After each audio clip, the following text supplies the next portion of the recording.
அருட்பெருஞ்சோதி அருட்பெருஞ்சோதி தனிப்பெரும் கருணை அருட்பெருஞ்சோதி. அனைவருக்கும் வணக்கம். அருட்பெருஞ்சோதி அருட்பெருஞ்சோதி தனிப்பெரும் கருணை அருட்பெருஞ்சோதி. எல்லா உயிர்களும் இன்புற்று வாழ்க. ஜோதி அருள் அறக்கட்டளை உங்களுக்காக சில கட்டணமில்லா கணினி பயிற்சி வகுப்பு நடத்துது. அந்த பயிற்சி வகுப்பை இனி வரும் ஒவ்வொரு ஞாயிற்றுக்கிழமையும் உங்களுக்காக நாங்கள் வழங்க உள்ளோம். அந்த காணொலியை நீங்கள் பார்த்து பயன்பெறுமாறு உங்களை வேண்டிக்கொள்கிறேன். அனைவருக்கும் நன்றி, வாழ்த்துக்கள். அருட்பெருஞ்சோதி அருட்பெருஞ்சோதி தனிப்பெரும் கருணை அருட்பெருஞ்சோதி. நன்றி, வணக்கம்.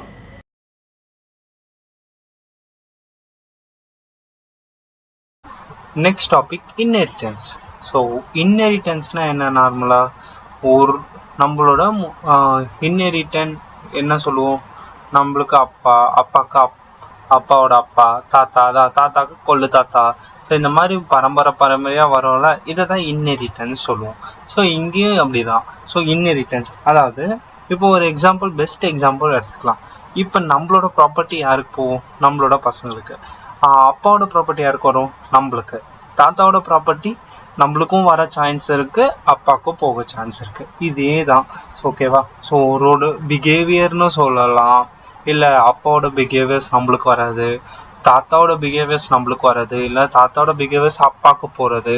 இது எல்லாமே இன்ஹெரிட்டன்ஸ் தான். ஸோ இதே கான்செப்டை தான் இங்கே பார்க்குவோம். பிஹேவியர்ஸு அந்த ப்ராப்பர்ட்டி எல்லாம் சொல்கிறதெல்லாம் எதை குறிக்கிறேன்னா, நம்ம கிரியேட் பண்ண போகிற மெத்தட்ஸை தான் குறிக்கிறேன். ஓகேவா? இதை தான் நம்ம இங்கே பார்க்க போகிறோம். ஓகே. ஸோ இன்ஹெரிட்டன்ஸில் நிறைய டைப் இருக்கு.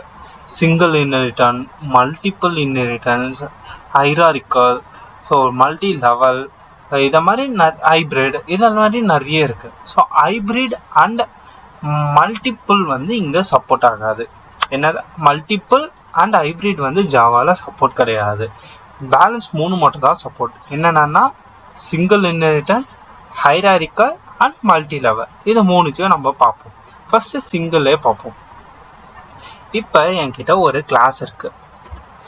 கிளாஸ் பேரண்ட்னு ஒரு கிளாஸ் இருக்கு. இப்போ இந்த கிளாஸ்க்குள்ள ஒரு வாய்டு மெத்தடை ரிட்டர்ன் எழுதுறேன். வாய்டு பின்னு எழுதுறேன். ஸோ இப்போ இது ஒரு பேரண்ட் கிளாஸோட ஃபங்க்ஷன் இருக்கு. இதில் நான் என்ன பிரிண்ட் பண்ணுறேன்னா பேரண்ட் எப்பவுமே பிரிண்ட் பண்ணுறேன். ஸோ நம்ம இங்கே முன்னாடி வந்து ஆக்சிஸ் மாடிஃபயரும் யூஸ் பண்ணிக்கலாம், பப்ளிக். ஸோ பப்ளிக்னா எல்லாம் காமனாக யூஸ் பண்ணோம், அதனால தான் பப்ளிக்னு யூஸ் பண்ணிக்கலாம். இது நிறைய இருக்கு. பப்ளிக் இருக்கு, we have protected, then private, public, protect and private. So இது 3 இருக்கு. எதுவுமே எழுதலைன்னா அது டிஃபால்ட். நம்ம டிஃபால்ட்டும் பப்ளிக்கும் ஒரே மாதிரி தான் ஒர்க் ஆகும். நம்ம பப்ளிக் யூஸ் பண்ணிக்கிறது பெஸ்ட் ஆப்ஷன். ஓகே. ஸோ பப்ளிக்னு இருக்கு. இன்னொரு கிளாஸ் கிரியேட் பண்ண போறேன், கிளாஸ் சைல்டுன்னு. ஸோ இந்த கிளாஸ்க்குள்ள என்ன பண்ண போறோம்னா ஒரு பப்ளிக் மெத்தட் ஒன்று கிரியேட் பண்ண போறேன். பப்ளிக் வாய்ட் சீன்னு நான் கிரியேட் பண்ணிட்டேன். இப்போ இதுக்குள்ள ஒரு பிரிண்ட் ஸ்டேட்மெண்ட்டை கொடுக்குறேன், சைல்டுன்னு.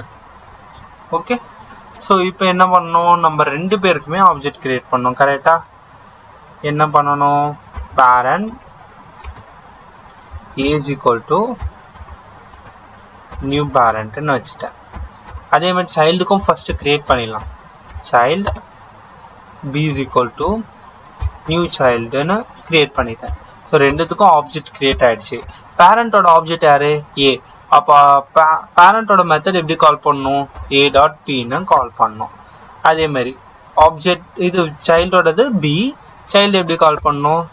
B dot C. இப்போ அவுட்புட் வந்து பேரண்ட் அண்ட் சைல்டுன்னு வந்துருச்சு. ஓகேவா? இப்போ இன்ஹெரிட்டன்ஸ்னா என்ன சொன்னேன், ஒருத்தரோட பிஹேவியர் இன்னொருத்தருக்கும் இருக்கும். அப்போ எப்படி அதை இன்ஹெரிட் பண்றது? இன்ஹெரிட்டுக்கு நம்ம யூஸ் பண்ற கீவேர்டு என்னன்னா எக்ஸ்டெண்ட். இப்போ நான் என்ன பண்ண போறேன்னா சைல்டு கூட எக்ஸ்டென்ஸ் பேரண்ட்னு கொடுத்துறேன். அப்பனா என்ன அர்த்தம்னா பேரண்டோட பிஹேவியர் எல்லாமே என்ன யாருக்கு வந்துடும், சைல்டுக்கு வந்துடும். பட் சைல்டோட பிஹேவியர் யாருக்கும் பேரண்ட்டுக்கு போகாது. ஓகே, புரிஞ்சுக்கோங்க. யாரை எக்ஸ்டெண்ட் பண்றீங்களோ அவங்க தான் செகண்ட் எக்ஸ்டெண்ட் பண்ணவங்க கூட வருவாங்க. ஆனா எக்ஸ்டெண்ட் ஆனவங்க எதுவுமே சேஞ்சஸ் நடக்காது. அப்ப பேரண்ட்டுக்கு எந்த சேஞ்சஸும் நடக்காது. சைல்ட்ல மட்டும்தான் என்ன இருக்கு, சைல்டுல வாய்ட் பியும் இருக்கு, மீனிங் வாய்ட் சியும் இருக்கு. சின்ற ஃபங்க்ஷனும் இருக்கு, அதே மாதிரி பின்ற ஃபங்க்ஷனும் சைல்டுக்குள்ள இருக்கு. ஆனா வேற வேற ஃபங்க்ஷன்ல தான் இருக்கு, வேற வேற கிளாஸ்ல தான் இருக்கு. பட் ஆனா உன்னால ஆக்சஸ் பண்ண முடியும். பட் பேரண்ட்டுக்கு யாரு மட்டும் தான் இருக்கா, பி மட்டும் தான் இருக்கு, சி இருக்காது. அப்ப நம்ம என்ன பண்ணா மொத்தம் போதும்னா, பேரண்ட்டுக்கு ஆப்ஜெக்ட் கிரியேட் பண்ணணும்னு அவசியம் இல்லை, சைல்டுக்கு மட்டும் கிரியேட் பண்ணலாம். அப்ப இங்க ஏக்கு பதில் என்ன யூஸ் பண்ணா போதும், பி டாட் பின்னு கால் பண்ணாலும் வருவான். ஆனா போன வாட்டி நம்ம போன கிளாஸ்ல கால் பண்ணும் போதெல்லாம் வரல, கரெக்டா? இப்போ பி டாட் பின்னு கொண்டாலும் வருவான். ஏன்னா சைல்டுக்கு தான் நான் ஆப்ஜெக்ட் கிரியேட் பண்ணியிருக்கேன். அப்போ ஆப்ஜெக்டோட அந்த ஃபங்க்ஷனை கால் பண்ணணும், அவ்வளோதான். இதுதான் சிங்கிள் இன்ஹெரிட்டன்ஸ். ஸோ ஒருத்தரோட பிஹேவியரை இன்னொருத்தர் இன்ஹெரிட் பண்ணுறது, இது single inheritance. Then multi level. Multi லெவலில் ஒன்றும் இல்லை. ஸோ கிளாஸ், இன்னொருத்தர் கிளாஸ் இருப்பான். கிளாஸ் ஆக்சுவலி பேரண்ட்ன்றது சூப்பர் கிளாஸ், சைல்டுன்றது பேஸ் கிளாஸ். அதாவது ஒரு சூப்பர் கிளாஸ் இருக்கும், ஒரு பேஸ் கிளாஸ். சூப்பர் கிளாஸோட ஆப்ஜெக்டை பேஸ் கிளாஸ் வந்து இன்ஹெரிட் பண்ணும். ஓகேவா? இவன் சைல்டு கிளாஸ்ன்னு சொல்லுவோம், பேஸ் கிளாஸ்ன்னு சொல்லுவோம்.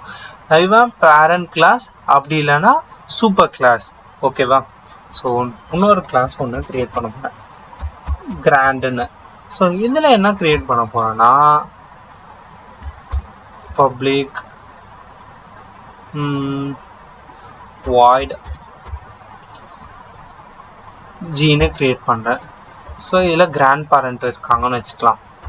ஸோ இதில் கிராண்ட் பேரண்ட். அப்போ கிராண்ட் பேரண்டோட பிஹேவியர்ஸ் யாருக்கு போகும், பேரண்ட்டுக்கா? அப்போ இங்கே எக்ஸ்டெண்ட் போட்டுடணும், எக்ஸ்டென்ஸ் ஜீனு போட்டுடணும், அவ்வளோதான். கிராண்டுன்னு போட்டுடணும். அப்போ வாட் இட் மீன்ஸ்னா, இவன் பேரண்ட் கிளாஸ். இப்போ கிராண்டுன்றது தான் பேரண்ட் கிளாஸ், சைல்டுன்றது பேஸ் கிளாஸ், ஏன்னா லாஸ்ட்டாக அவன் தான் இருக்கான். இவன் வந்து இன்டர்மீடியேட். புரியுதா? நான் கிராண்டை வந்து பேரண்ட் கூட இன்ஹெரிட் பண்ணிட்டேன், பேரண்ட்டை சைல்டு கூட இன்ஹெரிட் பண்ணிட்டேன். அப்போனா என்ன மீனிங்னா, கிராண்ட்ல ஜீன்ற ப்ராப்பர்ட்டி மட்டும்தான் இருக்கு. பட் பேரண்ட்ல யார் இருக்கா, யார் எக்ஸ்டெண்ட் ஆயிருக்கு, பேரண்ட் கிராண்டை தான் எக்ஸ்டெண்ட் பண்ணிருக்கு. அப்ப பீன்ற ப்ராப்பர்ட்டியும் இருக்கு, சேம் லைக் ஜி ப்ராப்பர்ட்டியும் இருக்கு. அதே மாதிரி சைல்டுல இப்ப யாரு இருக்கா, சைல்டு கூட யார் எக்ஸ்டெண்ட் ஆயிருக்கா, பேரண்ட் எக்ஸ்டெண்ட் ஆயிருக்கா. சீன்ற ப்ராப்பர்ட்டியும் இருக்கு, பீன்ற ப்ராப்பர்ட்டியும் இருக்கு. ஆனா பேரண்ட் வந்து கிராண்ட் கூட இன்ஹெரிட் ஆனதுனால ஜியோட ப்ராப்பர்ட்டியும் சிக்கு ஆக்சிஸ். அப்ப எப்படி ஆயிடுச்சு, கிராண்ட் பேரண்ட்ல இருந்து பேரண்ட்க்கு வந்துருச்சு, பேரண்ட்ல இருந்து சைல்டுக்கு வந்துருச்சு. அப்போ ரெண்டு பேரோட ப்ராப்பர்ட்டி யாருக்கு தான், சைல்டுக்கு தான். அப்ப சைல்டுல நம்ம யாரையும் இப்ப கால் பண்ண முடியும், வி டாட் ஜியும் கால் பண்ண முடியும். அதே சமயம் நான் இப்ப பேரண்ட்டுக்கு கிரியேட் பண்ணா, parent A is equal to new பேரண்ட்னு இப்ப நான் போடுறேன். இப்ப என்ன மீனிங்னா, ஏ டாட், பாத்தீங்களா, என்னால ஜியும் கால் பண்ண முடியுது, பியும் கால் பண்ண முடியுது. பட் ஆனா யாரை கால் பண்ண முடியல, சின்ற ஃபங்க்ஷனை கால் பண்ண முடியல. ஸோ இதுதான் மீனிங். ஓகே, இப்போ அவுட்புட் என்ன வந்துடும், நம்மளுக்கு மூணுமே அவுட்புட்ல வந்துடும். எந்த ஆர்டர்ல கால் பண்ணியிருக்குமோ அந்த ஆர்டர்ல பிரிண்ட் ஆயிடும். இதுதான் இன்ஹெரிட்டன். இது மல்டி லெவல் இன்ஹெரிட்டன். ஒன்று A inherit B, B inherit C, இந்த மாதிரி கான்செப்ட். தென் ஹைராரிக்கல் என்னன்னா, இங்கேயும் கிராண்டு தான் இருக்கும், இங்கேயும் கிராண்டு தான் இருக்கும். அப்ப இதுல மீனிங் என்னன்னா, ஒரு பேரண்ட் ரெண்டு சைல்டு, அந்த மீனிங். இப்ப கிராண்ட்ன்றது பேரண்ட், இந்த பேரண்ட்ன்றது சைல்டு 1, இவன் சைல்டு 2. ஒரே பேரண்ட் தான், ரெண்டு பிஹேவியர். ஸோ ஒரு பேரண்ட்ல இருந்து ரெண்டு பிஹேவியர்ஸ், அதான் ஒரு பேரண்ட் ரெண்டு சைல்டு இருப்பாங்களா, அந்த கான்செப்ட். அப்ப எங்க மீனிங் என்னன்னா, இந்த பேரண்ட் கிளாஸ்க்கும் சைல்டுக்கும் எந்த சம்பந்தமும் இல்லை. இந்த கிராண்டுக்கும் பேரண்ட்டுக்கும் சம்பந்தம், சைல்டுக்கும் கிராண்டுக்கும் சம்பந்தம். அப்ப இங்க என்ன இருக்காது, பேரண்ட்டை கால் பண்ண முடியாது. அதே மாதிரி பேரண்ட்டுக்கு ஆப்ஜெக்ட் கிரியேட் பண்ணும் போது கிராண்டோட ஆப்ஜெக்ட் கிராண்டோட ஃபங்க்ஷனை கெட் பண்ணலாம், அதே சமயம் சைல்டோட ஃபங்க்ஷனையும் கெட் பண்ணலாம். ஓகே, இங்கே கெட் ஆயிடுச்சு. இப்போ நான் பேரண்ட்டுக்கு கிரியேட் பண்ணுறேன். பேரண்ட்டுக்கு ஒரு ஆப்ஜெக்ட் கிரியேட் பண்ணும்போது என்னால் யாரை மட்டும் தான் கால் பண்ண முடியும்? ஏ டாட் பேரண்ட், அதே மாதிரி ஏ டாட் கிராண்ட். ஸோ அவங்களுக்குள்ளே இருக்க ஆப்ஜெக்ட்ஸை மட்டும் தான் கால் பண்ண முடியும், சியை கால் பண்ண முடியாது. அதே மாதிரி சியில் பண்ணும்போது கிராண்ட் பேரண்ட்டை கால் பண்ணலாம், சைல்டை கால் பண்ணலாம், ஆனால் பேரண்ட்டை கால் பண்ண முடியாது. இதுதான் வந்து ஹைராரிக்கல். ஓகே, அப்போ கிராண்ட் பேரண்ட்ன்றது ரெண்டுத்துலேயுமே இன்னரிட் ஆகிருக்கு, அதுதான் மீனிங். ஓகே, ஸோ யார் கூட இன்னரிட் பண்ணுறீங்களோ அவங்கள மட்டும்தான் நம்மளால கால் பண்ண முடியும். இதுதான் simple concept. Okay, next polymorphism. So பாலிமார்பிசம்னா என்னன்னா, பாலினா மெனி, மார்பிசம்னா பிஹேவியர். அதாவது ஒரு மெத்தட்ல நிறைய பிஹேவியரை பார்க்க போறோம். இதுதான் பாலிமார்பிசம். ஸோ பாலிமார்பிசம்ல ரெண்டு மெத்தட் இருக்கு. ஒன்று ஓவர்லோடிங் என்ன சொல்லுவோம்னா கம்பைல் டைம். ஓவர் ரைடிங்கை ரன் டைம்னு சொல்லுவோம். ஸோ ஓவர்லோடிங்க்கும் ஓவர் ரைடிங்க்கும் என்ன டிஃப்ரென்ஸ்னா, ரெண்டுமே ஃபங்க்ஷன் நேம் சேமாக தான் இருக்கும். ஃபங்க்ஷன் நேம் சேமாக இருந்து உள்ளே கொடுத்துருக்க data type and return type எல்லாமே சேமாக இருந்ததுன்னா அது என்னன்னா ஓவர் ரைடிங். ரெண்டுமே டிஃப்ரெண்ட்டாக இருந்ததுன்னா ஓவர்லோடிங். ஸோ ஒரு சிம்பிள் எக்ஸாம்பிள் பார்ப்போம், ஒன்றுமே இல்லை. இப்போ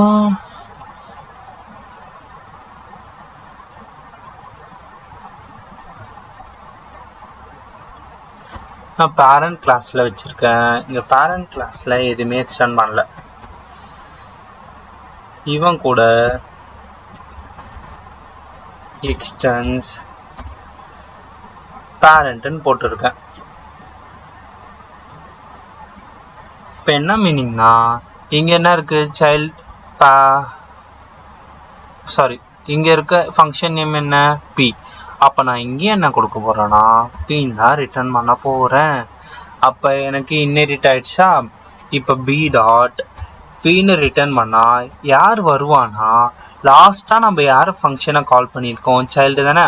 அப்போ சைல்டு தான் வரும், சைல்டு தான் நம்மளோட அவுட்புட்டில் வரும். சாரி, இங்கே ஜி கால் பண்ணக்கூடாது. போன இதுலலாம் ரெண்டுமே கால் ஆயிடுச்சா. பட் ஆனால் இங்கே என்ன மட்டும் தான் இருக்குது, சைல்டு மட்டும் தான் கால் ஆயிருக்கு. ஏன் சைல்டு மட்டும் கால் ஆயிருக்குன்னா ஓவர் ரைட் ஆயிடுச்சு. ஓவர் ரைட்னா என்ன மீனிங்னா, ஒன்றுத்துக்கு மேலே ஒன்று எழுதுறோம்னு வச்சுக்கலாமே. அப்போ என்ன ஆகிடும்னா, இந்த பேரண்ட்டுக்கு பதில் யார் இது ஓவர் ரைடு ஆயிடுவான், சைல்டுன்றவன் ஓவர் ரைட் ஆயிடுவான். இதுதான் வந்து மெத்தட் ஓவர் ரைடிங். இதுவே ஓவர் ரைடிங்கில் இன்னொரு ஆப்ஷன் பார்க்கலாம். இன்ட் ஏன்னு நான் இங்கே பிரிண்ட் பண்ணிட்டேன், இன்ட் பின்னு கொடுத்துருக்கேன். இவனை ரிட்டர்ன் பண்ண போகிறேன். What it mean by return A plus பின்னே எழுதிக்கிறேனே. ஓகேவா, ரெண்டுமே இன்ட்டு டேட்டா டைப்பு, அதனால் இன்ட்டு தான் அவுட்புட்டாக வரும். அதனால் இன்ட்டுன்னு நான் வாய்டுக்கு பதில் இன்ட்டுன்னு கொடுத்துட்டேன். ஓகேவா, அதே தான் இங்கேயும் எழுத போகிறேன். சேம் ஃபங்க்ஷனை தான் காப்பி பண்ண போகிறேன். ரிட்டர்ன் யூஸ் பண்ணி தான். ரிட்டர்ன் தான் யூஸ் பண்ணணும்னு அவசியம் இல்லை, பிரிண்ட்டும் யூஸ் பண்ணிக்கலாம். நான் ரிட்டர்ன் யூஸ் பண்ணி சொல்லி கொடுக்குறேன். ஓகேவா, பட் ஆனால் இங்கே என்ன பண்ண போகிறேன்னா ரிட்டர்ன் தான் பண்ண போகிறேன் இங்கேயும். பட் ஆட் பண்ணாமல் மல்டிப்ளை பண்ணலாம். அப்போ தான் நம்மளுக்கு அவுட்புட் என்ன வருதுன்னு தெரியும். மல்டிப்ளை பின்னு கொடுத்துட்டேன். ரெண்டுத்துலேயும் ஒரே ஃபங்க்ஷன் தான் என்ன இருக்குது, பின்னு தான் இருக்குது. அப்போ நான் பியை வந்து இதில் வந்து நான் என்ன பண்ணணும், பிரிண்டில் கொடுக்கணும். print b dot p. So ரெண்டு வேல்யூஸாக பாஸ் பண்ணோன்னா 5,6ன்னு என்டர் பண்ணேன். அப்போ வாட் இட் மீன் 5,6னா இங்கே 5 6 இங்கே பாஸ் ஆச்சுன்னா 5,6 ஆன்சர் வந்து 11 வரும். பட் இங்கே பாஸ் ஆச்சுன்னா என்னன்னு வந்திருக்கும், 5 into 6 13 வந்திருக்கும். அப்போ ரெண்டு ஃபங்க்ஷன்ல எது தான் கால் ஆகும், இதுதான் கால் ஆகிருக்கும். ஸோ இதுதான் சிம்பிள். ஓகே, ஸோ ஒன்றும் இல்லை. ஓவர் ரைடுனா என்ன மீனிங்னா, ஆல்ரெடி ரெண்டுமே ஒரே ஃபங்க்ஷன் நேம் தான், பட் ஃபங்க்ஷன் யூஸ் பண்ணுற நேமும் சேம் தான், யூஸ் பண்ணுற பேராமீட்டர்ஸும் சேம் தான், எல்லாமே சேம் தான், டேட்டா டைப்ஸும் சேம் தான். இங்கேயும் இன்ட்டுனா இங்கேயும் இன்ட்டு தான். இங்கே இன்ட்டுக்கு பதில் ஓகேவா, இன்ட்டுக்கு பதில் ஸ்ட்ரிங்கு இல்லைனா ஃப்ளோட்டுன்னு மாறிடுச்சுன்னா அது எதில் வந்துடும்னா ஓவர்லோடிங்.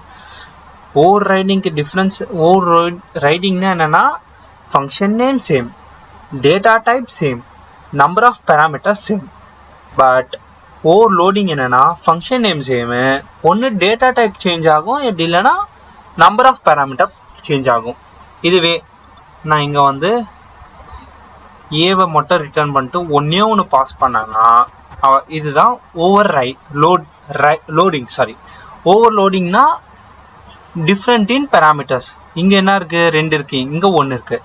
இப்போ 2 பாஸ் பண்ணனா மேலே இருக்க அவுட்புட் வரும். மேலே என்ன வரும், 5 + 6 11 அவுட்புட் வரும். இதுவே ஒன்று பாஸ் பண்ணால் கீழே இருக்க அவுட்புட் வரும். கீழே இருக்கிறது என்னது, வெறும் ஏவை மட்டும் ரிட்டர்ன் பண்ணியிருக்கா, அப்போ என்னது 5. அப்போ 5 மட்டும்தான் அவுட்புட்டில் வரும். இதுதான் மீனிங், புரியுதா? டிஃப்ரெண்ட் பேராமீட்டர்ஸ் இருந்துச்சுன்னா overloading, same parameters and same data type இருந்துச்சுன்னா ஓவர் ரைடிங். இவ்வளோதான் சிம்பிள். இதுதான் concept, overloading and overriding. Okay,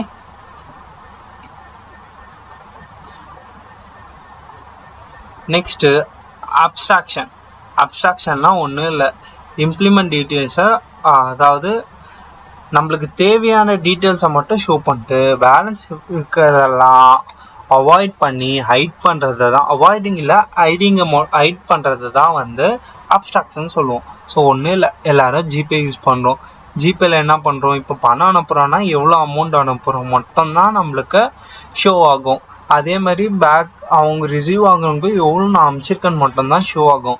மற்றபடி எப்படி எந்த பேங்க்குலேருந்து எடுத்தது, எப்படி எடுத்தது, அதெல்லாம் ஷோ ஆகுதா, இல்லைல்ல. இதுதான் அப்ஸ்ட்ராக்ஷன். ஓகேவா? ஸோ அப்ஸ்ட்ராக்ட் கிளாஸில் தான் டிக்ளேர் பண்ணுவோம். ஓகேவா? ஃபார் எக்ஸாம்பிள் இங்கே ஒரு எக்ஸாம்பிள் இருக்கா, இதை நம்ம எப்படி ரன் பண்ணுறதுன்னு பார்ப்போம். ஸோ நம்ம ஆப்ஜெக்ட்லாம் க்ரியேட் பண்ணல. ஸோ இங்கே ஒரு அப்ஸ்ட்ராக்ட் கிளாஸை நான் டிக்ளேர் பண்ணிட்டேன். அப்ஸ்ட்ராக்ட் கிளாஸோட எப்படி டிக்ளேர் பண்ணோன்னா அப்ஸ்ட்ராக்ட் கிளாஸ் நேம். இப்போ அப்ஸ்ட்ராக்ட் மெத்தடு அப்ஸ்ட்ராக்ட் வாய்டு தென் வாய்டு தென் அப்ஸ்ட்ராக்ட் ஒரு மெத்தட் நேம். ஓகேவா? ஸோ என்ன மீனிங்னா அப்ஸ்ட்ராக்ட் மெத்தடை டிக்ளேர் பண்ணிட்டா அந்த மெத்தட் நேமை எங்கேயாவது யூஸ் பண்ணி ஆகணும், இன்ஹெரிட் பண்ணி. ஸோ அப்ஸ்ட்ராக்ட் கிளாஸுக்கு நம்மளால ஆப்ஜெக்ட் கிரியேட் பண்ண முடியாது, நார்மல் கிளாஸுக்கு மட்டும் தான் ஆப்ஜெக்ட் கிரியேட் பண்ண முடியும். ஸோ அப்ஸ்ட்ராக்ட் கிளாஸுக்கு கிரியேட் பண்ணோன்னா எப்படி ஒரு ஆப்ஜெக்ட், இந்த கிளாஸை நம்ம சர்க்கிள்ன்றது கூட இன்ஹெரிட் பண்ணியிருக்காங்க, தெரியுதா? இன்ஹெரிட் பண்ணி ட்ரானே யூஸ் பண்ணியிருக்கு. ஏன்னா இதுக்குள்ள அப்ஸ்ட்ராக்ட் மெத்தட்குள்ள கண்டென்ட் கொடுக்கக்கூடாது. ரெண்டு ரூல்ஸ் இருக்கு. ஃபர்ஸ்ட் ரூல்ஸ் என்னன்னா abstract class as no object. So objects create பண்ண முடியாது. Second, abstract method we have to just define. அதாவது அப்ஸ்ட்ராக்ட் மெத்தட்ஸ்ல வந்து கண்டென்ட் இருக்காது.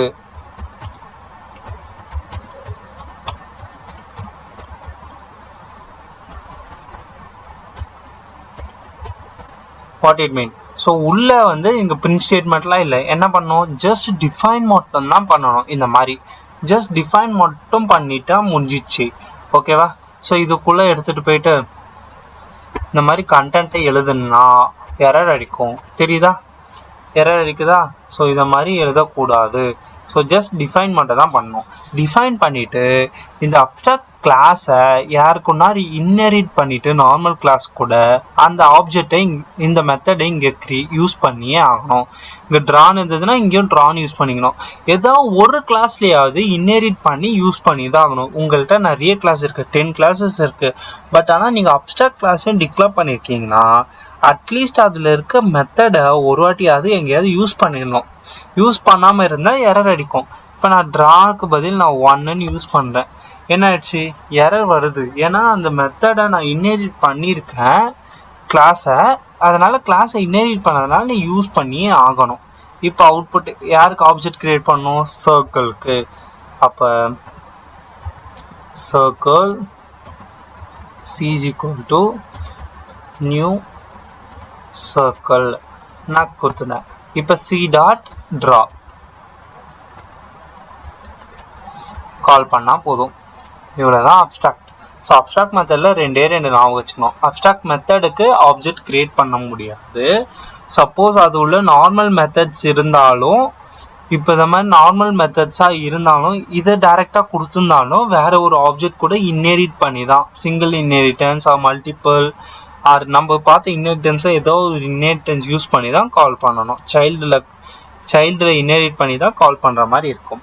சப்போஸ் அப்ஸ்ட்ராக்ட் மெத்தடை டிக்ளேர் பண்ணிட்டா அது ஜஸ்ட் டிக்ளேர் மட்டும் தான் பண்ணணும். இந்த மாதிரி டிக்ளேர் மட்டும் தான் பண்ணணும், அதை யூஸ் பண்ணக்கூடாது. அதை யூஸ் என்ன பண்ணணும்? வேற ஒரு கிளாஸ்ல அதை ஜஸ்ட் எக்ஸ்டெண்ட் பண்ணிட்டு தான் யூஸ் பண்ணணும். அந்த என்ன ஃபங்க்ஷன் நேம் இருக்கோ அதை அப்படியே யூஸ் பண்ணணும் இங்க. ஓகே, இதுதான் சிம்பிள். Last encapsulation. கேப்சூல் என்ன நாமளா ஒரு கேப்சூல் டேப்லெட் போடுவோம்ல, எல்லாமே கலந்து இருக்கும். ஸோ அதுதான் இங்க binding of datas and method in single unit. எல்லாத்தையும் ஒன்னா சேர்த்து கலவையா கொண்டுட்டு வர்றது தான் என்கேப்சுலேஷன். இங்க வந்து ப்ரைவேட் டேட்டாஸ் தான் யூஸ் பண்ணுவோம். இங்க மோஸ்டா ரெண்டு மெத்தட்ஸ் யூஸ் பண்ணுவோம். ஒன்னு செட்டர், இன்னொன்னு கெட்டர். செட்டர்ல என்னன்னா வேல்யூஸை செட் பண்ணுவோம், கெட்டர்ல அதை கெட் பண்ணுவோம். இவ்வளவுதான் சிம்பிள். ஓகேவா? ஸோ எப்படி கெட் பண்ணோம் செட் பண்ணோன்றத நம்ம பார்ப்போம். ஓகேவா? ஸோ இது வந்து ப்ரைவேட் மெத்தட்ஸ்க்கு மட்டும் தான் யூஸ் பண்ணணும், ப்ரைவேட் டேட்டா டைப்ஸ்க்கு மட்டும் தான் யூஸ் பண்ற மாதிரி இருக்கணும். ஓகேவா? ஸோ இந்த எக்ஸாம்பிள் நம்ம எடுத்துக்கோம்.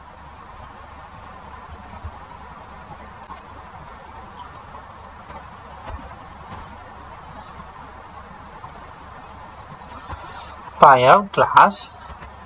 இங்க என்ன பண்ணியிருக்கேன்னா கிளாஸ் ஸ்ட்ரிங் நேம்னு ஒன்று டிக்ளேர் பண்ணியிருக்கேன். String name. ஸோ ஸ்ட்ரிங் நேம்னு ஜஸ்ட் இப்படி டிக்ளேர் பண்ணுறதும் சேம் தான். பட் ஆனால் ஏன் ப்ரைவேட்டாக வைக்கிறேன்னா, இப்போ ப்ரைவேட்டாக வச்சுட்டா என்னன்னா இந்த கிளாஸ்க்குள்ள மட்டும்தான் என்னால் ஆக்சஸ் பண்ண முடியும். இப்போ இதை ஆக்சஸ் பண்ணுறதை எப்படி வெளியில் வாங்குறதுன்னா, இந்த வேல்யூஸை என்னால் உள்ள மட்டும்தான் ஆக்சஸ் பண்ண முடியும். அப்போ இந்த ஆக்சஸ் பண்ணதுக்கு நான் எப்படி எல்லாத்தையும் பப்ளிக்காக நான் ரிட்டர்ன் டைப்பில் எழுதணும்னா, ஸோ இது கன்ஃபியூஸ் ஆக வேணாம். ஃபர்ஸ்ட் செட்டர் நம்ம எழுதலாம். செட்டரில் கெட்டரே எழுதுவோம். GETT ரிட்டர்ன் தான் பண்ண போகிறேன் நேம்னால ஸ்ட்ரிங் தான். ஸ்ட்ரிங்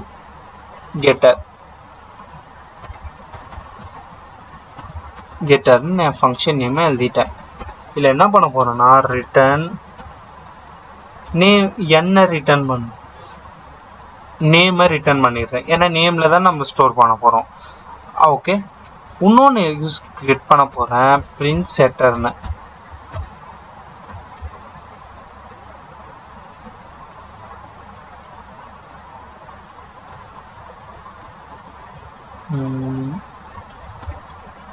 void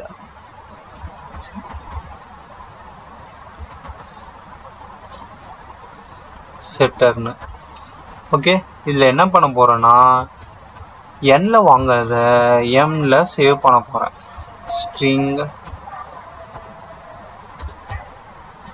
ஸ்ட்ரிங் என். ஸோ என்ல வாங்கிறத என்ல வாங்கினதை என்ன பண்ண போகிறேன், நேமுக்கு ஸ்டோர் பண்ண போகிறேன். அப்போ என்ன அர்த்தம்னா நான் செட்டரில் தான் வேல்யூஸை பாஸ் பண்ணுவேன், அது என்ல ஸ்டோர் ஆகும். என்ல இருக்கிறது எதில் ஸ்டோர் ஆகும், இந்த நேமில் ஸ்டோர் ஆகி கெட்டரில் பிரிண்ட் ஆகும். அவ்வளோதான். அப்போ ஆப்ஜெக்ட் யாரு கிரியேட் பண்ணோம், நம்ம ஆப்ஜெக்ட் ஸ்டூடெண்ட்றவங்களுக்கு ஆப்ஜெக்டை கிரியேட் பண்ணோம். Student is equal to new student. Okay, இப்போ எஸ் டாட் ஃபஸ்ட்டு செட்டரில் நான் ஒரு நேமை பாஸ் பண்ணுறேன். என்னன்னு பாஸ் பண்ணுறேன்னா ஜான்னு பாஸ் பண்ணுறேன். அப்போ இது எதில் போய் ஸ்டோர் ஆகும், என்லறது இப்போ நேமுக்கு ஸ்டோர் ஆயிடுச்சா, அப்போ நேமில் ஸ்டோர் ஆயிடுச்சு ப்ரைவேட்டாக. ஸோ இப்போ எதில் பிரிண்ட் பண்ணணும், கெட்டரில் பிரிண்ட் பண்ணணும். அப்போ கெட்டரை ரிட்டர்ன் தான் பண்ணியிருக்கு. அப்போ எஸ் அவுட்டில் தான் நம்ம கெட்டரை கெட் பண்ணோம். அவ்வளோதான். ஓகே, இதுதான் செட்டர் அண்ட் கெட்டர் ஃபங்க்ஷன். இப்படி தான் என்கேப்சுலேஷனை யூஸ் பண்ணணும் மோஸ்ட்டாக. So okay, note it down.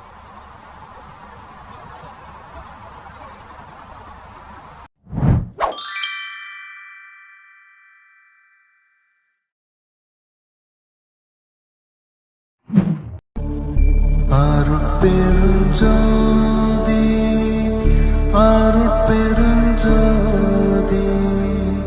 தனிப்பெரும்